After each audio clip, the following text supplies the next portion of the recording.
Welcome to Message of Hope by Light of Hope Ministries. We have Amos Chuck with us tonight from Eddyville, Kentucky. Yes. Amos was here for the Overcomers course this week, and it was great to have you here, Amos.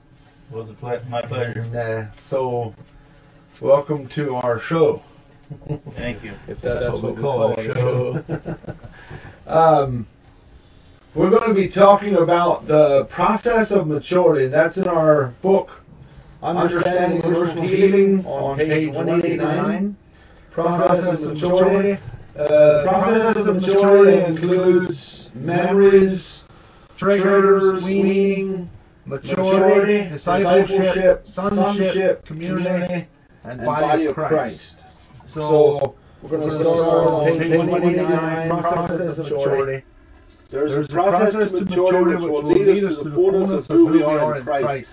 I want to really stress that I believe that as children of God, as followers of Jesus, there's a maturity. We get born again, we surrender our life to God, but it doesn't stop there, it actually starts there. And it's like a little child, when it gets born, it still messes the diaper, cries at night. What else? Just basically needs. Needy. Needy. Give me. Yeah. And so our parents did everything for us. That's right. Our parents had to care for us because we couldn't care for ourselves. And I believe it's much the same way when a new believer comes in. They need care. They need understanding. They need somebody to walk with them, show them the way, and things like that. And so then later on in life, we start doing more for ourselves. And when we get married, we took responsibility for doing things for our spouse and our children. As the children grew, we took responsibility to teach them how to live for God, for themselves, and for others. Mm-hmm. And it's the same way in the maturity in Christ. Is as we go along, God expects us to mature and start stepping out and doing some more things for ourselves and for God, and not just to be dependent on everybody else doing it for us, or just sitting back and listening to a message or whatever. It's not wrong to sit back and listen to a message, but not only to do that, but to start stepping out and doing things also. Mm-hmm. So as we walk through life, we study things that are in our own maturity level. We only know that we are advancing when we see that we are passing the tests. It's a very important concept to understand that there are tests in life. There are tests along the way, and what happens if we don't pass a test? We got to do it over again. It's a repeat. If you feel like you're going around the mountain, around and around the mountain, you just get it to do it over again. You got to do the test over and over until we pass it. I mean, it's and basically the way to pass tests is to stay connected to God in the midst of all hell. When the devil comes against us, or tests and trials come against us, if we can stay connected to God, we will overcome the tests. And trust God. Because the enemy is taking his chances that in the midst of it seeming like God doesn't have anything in order, that we'll disconnect and start using the enemy's tools to try to cope. And the Bible does not teach us how to cope. The Bible teaches how to overcome. Mm-hmm. Coping is not a biblical principle. We can do all things through Christ who strengthens us. Yes. If we believe that, we can go through anything. Mm-hmm. And that's why it says in Proverbs 3 verse 5, trust in the Lord with all your heart and lean not on your own understanding. It's actually saying don't lean on your brain. Yeah. Lean on your trust the Lord with your heart. Yeah, the problem with if we understand everything before we take a step, it's not faith. Because faith is when we trust God and step ahead. We don't know what the outcome's going to be. We don't even know if we're going to die or not. It's like the 3 Hebrew children. They told the king, that wanted them to bow down to the idol, they told the king that we will not bow down to this idol, even if our God does not save us from the fire. They said, our God is able to save us from the fire, but even if he chooses not to, I will not bow to that idol. And that's the attitude that when we get that attitude and we walk it out, we won't bow to what the enemy wants us to do, we will overcome. Yeah. Just make a decision that no matter what, I'm going to go with God. Mm-hmm. If it costs me my life. In Revelation 12:11, they overcame by the blood of the Lamb, word of their testimony, and not loving their life even unto death. Which means they were prepared to die if that's what it takes for what they believe. Yeah. So what I hear you saying is it takes complete and true surrender. Yeah. That's the key. Yeah. That's the number one key to remember in life. And then if you lay down your life, then the resurrection power comes to but a complete and true surrender to God. To God, yes.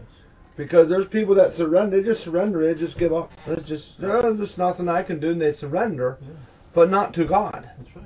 And so, what they're actually surrender to circumstances. But they're actually doing, which many people don't know that they're doing that, but they're actually surrendering to the enemy. Yes. And then they wonder, why is my life not working? Mm-hmm. Yeah. But as we pass the tests and move forward in the next levels of maturity, we can now safely move forward with more responsibility and be a blessing to others. That's right. Mm-hmm. And it's one of those things where we've talked about before about if a father gives his 9-year-old the keys to a vehicle, who's responsible when that vehicle is wrapped around the telephone pole? The father. The father, because the child was too young and not experienced and not trained in how to drive that vehicle.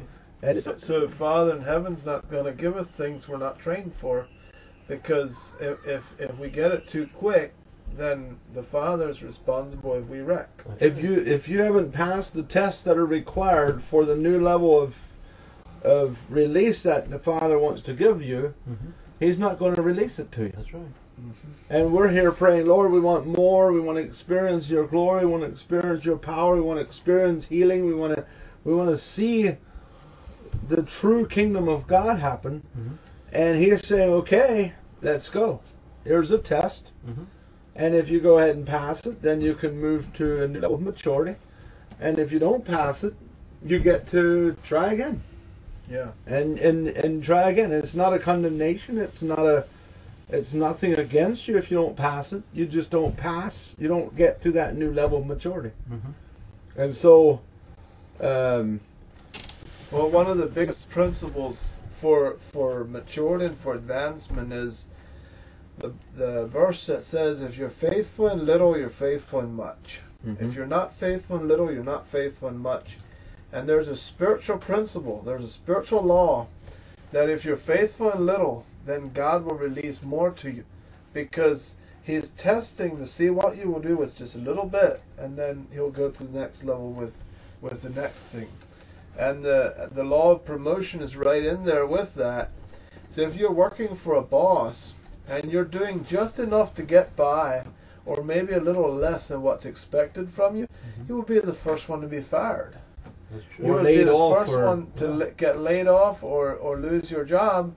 But if you go there and you start doing more than what you're paid for, then you will start getting raises. You will start getting promotions, and it's the law of promotion that's in the spirit realm.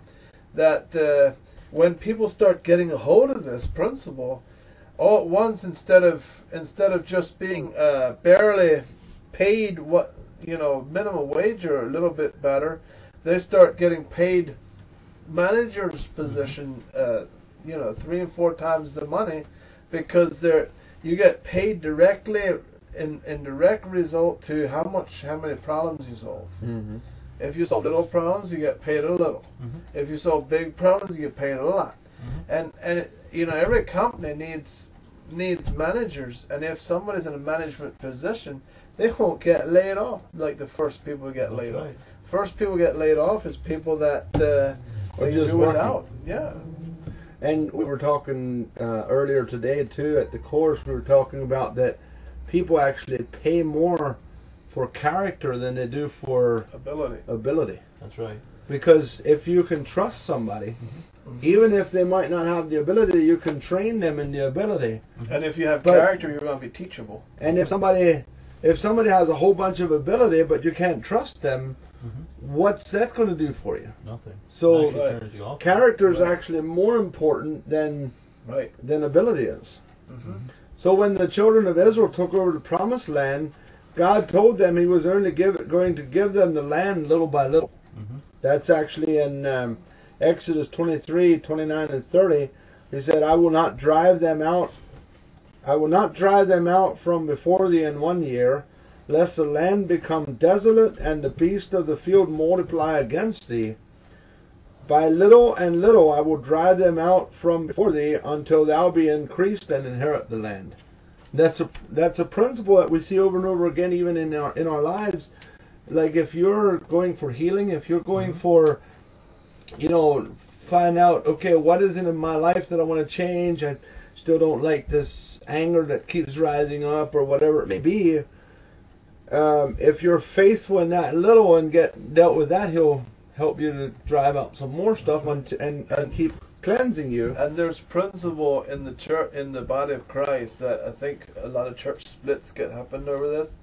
But there's a principle of taking back more ground, and then there's a principle of occupying that, and then taking more ground and occupying it. And there's denominations that just take ground and take ground and take ground, and there's other denominations that keep ground and keep ground and keep ground. Just occupying. Even they just occupy the old ground and never occupy new ground. But if they work together, there's one. They can take ground and the other can occupy, and they take ground and they can occupy. That's right. I believe that different churches and denominations and things have different callings, That's right. but they're designed to work together, not against each other. Yeah. And those denominational walls, I don't know that the denominations itself is that wrong, but those denominational walls that come between them is where the problem comes. That's the way I see it, at least, because those denominational walls keep you from being one and flowing together. Absolutely. So in this case of God giving the children of Israel the promised land, if He would have given them all the land at once, they could not have occupied it. The land would have become desolate, and the beasts of the field would have taken it over again. But there's a principle of taking back ground from the enemy, and there's a principle of occupying, which we just talked about, and keeping what we took back. If we do not occupy or keep what we took back, the enemy will claim it again. And so sometimes people get so focused on, I just want to go all the way, I want to go all the way, go all the way, go all the way. And what they forget is that there's tests here that they might not be passing. And they're like, well, don't worry about that. I'm going to go over here and do something else. And I kind of give up on that and come over here and do something else. And kind of give up on that and come over here and do this again. And after a while, it's everybody else's fault because they're not doing their thing. No, it's not. It's we have a responsibility to take step by step, and God will bring the right people in our lives, in our path. He'll bring the right circumstances and all that stuff if we are willing to trust Him and pass that test. And when we say pass the test, we're not talking about horrible stuff. We're talking about the ultimate test being over and over and over again. Your tests can be small or they can be big. The test itself is, am I going to trust God in this situation? That's the test. When we talk about a test, to God. You could have a fire come and burn down your house. It's still the same test. Am I going to trust God? You could have a fingernail that was pulled back. Am I going to trust God? Or am I going to get all mad at God and all mad at these people and have unforgiveness against those people and blame and carry on, and then you can't heal and you can't you start getting full of bitterness and stuff like that. The test is, am I going to trust God? Big test, little tests, whatever it may be, it comes down to that. Am I going to trust God? If you remember that, all you have to do is know, here's a test. Am I going to trust God? Yep, I'm going to do it. Then you can pass any test. Yeah. And if you mess it, you get to do it again. And so we tell people, What kind of tests are you getting? Are you getting the same thing over and over again, or are you getting a new test over and over again?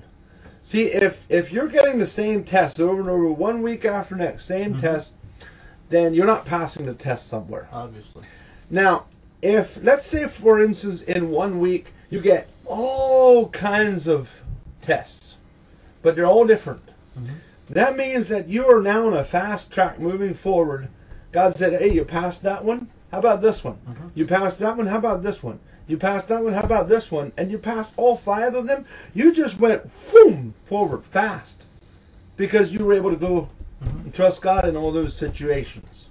So, like an employer, if he wants to check for character or see what kind of person are you, he might look on your Facebook page, and it's easy to see. Before he hires you. When you look down over somebody's Facebook page, you look down over that thing, and you can see what kind of music do they like, what kind of books do they read, what kind of movies do they watch, what kind of friends do they have, what are the quotes that they're writing down, are they judgmental, are they self-pitying, are they humorous, or what kind of people are they? You can tell.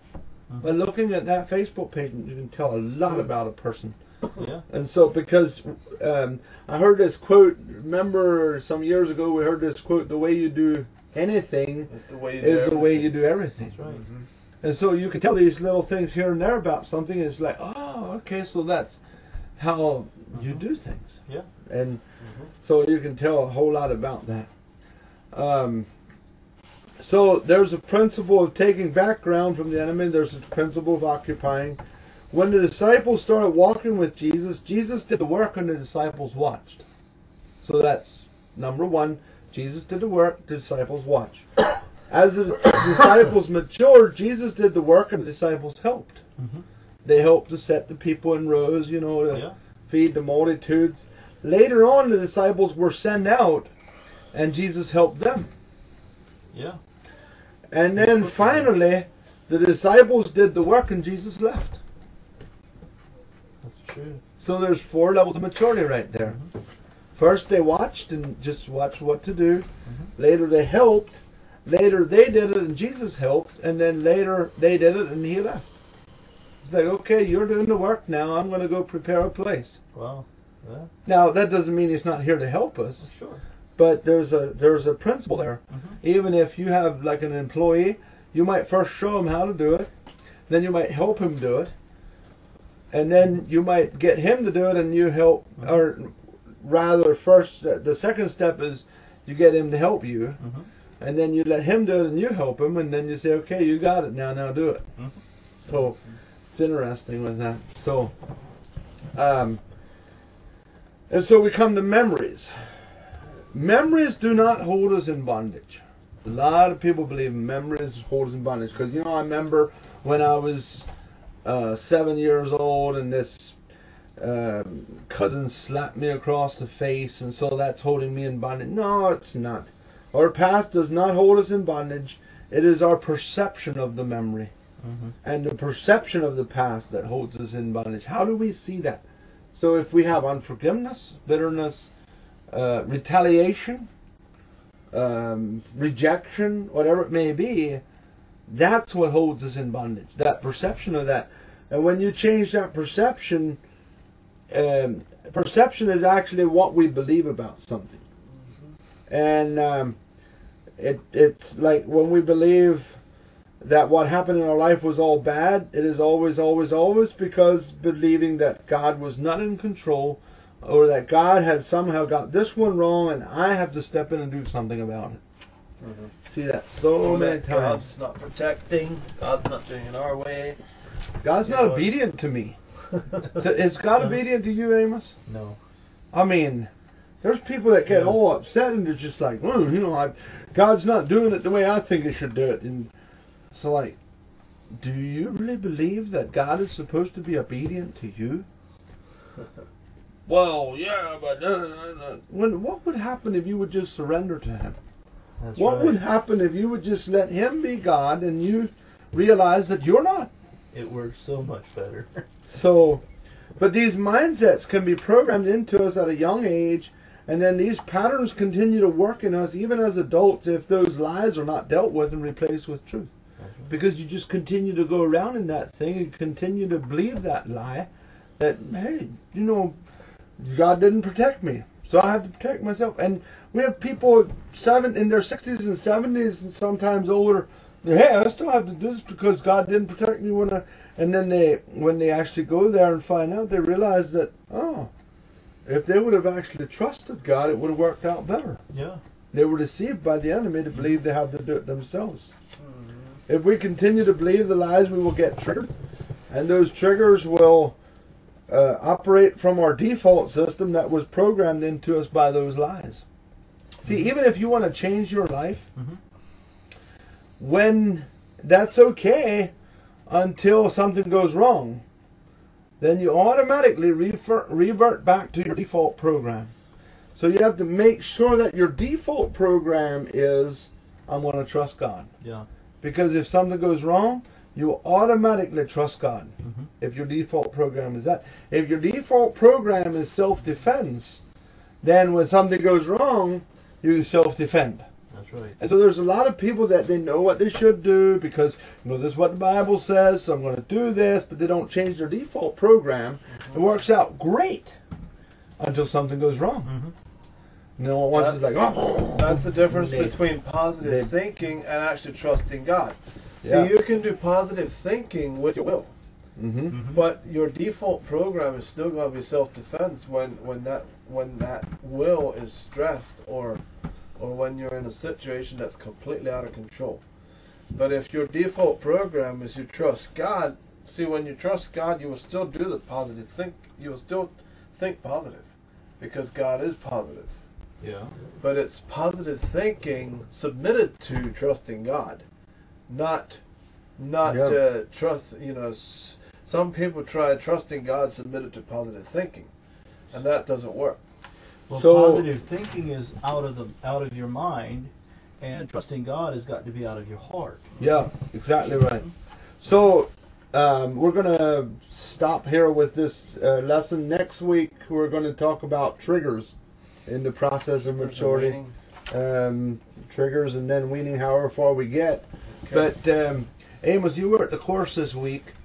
If you would describe it in 1 minute, what would you say the course was like for you this week? It was absolutely awesome. Coming in, being stuck. And knowing you're stuck. Oh, absolutely. Knowing that I was stuck. And not knowing how to go further. It all boiled down to the fact that I wasn't surrendered like I should have been. And not knowing that I wasn't. And maybe even not the way you thought you were. That's right. Absolutely. And then as the process unfolded, you realized, oh, yeah, I wasn't surrendered it to God. It completely surprised me where I was stuck and what had me in bondage. And when I realized it and repented of it and let go of it and surrendered fully, not only did I break through, but my children and my family broke through in a way that immediately I seen the change when when I surrendered myself and gave my family over to God. My children broke through amazingly. So you actually saw the power that the Father has in the family. Absolutely. Of paving the way or making a way for the children to get free. Absolutely. Yeah. And so your children were here too, 3 of them. Yes. And your wife. Yes. How would you say that you were? What would you say overall that you felt about the course? Did you felt that it was a blessing for your family? Oh, absolutely. We can go back and we're very empowered as a family, way more as a team. We have found ourselves again, and yes, and we're linking arms and fighting the enemy together instead of fighting each other. Yeah, it's always better to fight the enemy instead of each other. Absolutely. Right? If we fight flesh and blood, we lost. Yeah, Absolutely. because the Bible says we wrestle not with flesh and blood, but with principalities and powers, right? So Our next Overcomers course is March the 31st to April the 4th. That will be in Ephrata, Pennsylvania. And then we also have one April 21st to the 25th. And you can go on our website, lightofhopeministries.com, to sign up for that. If you have any questions or comments, you can send it to asksteveandjake@yahoo.com. Thank you for watching and enjoy the journey.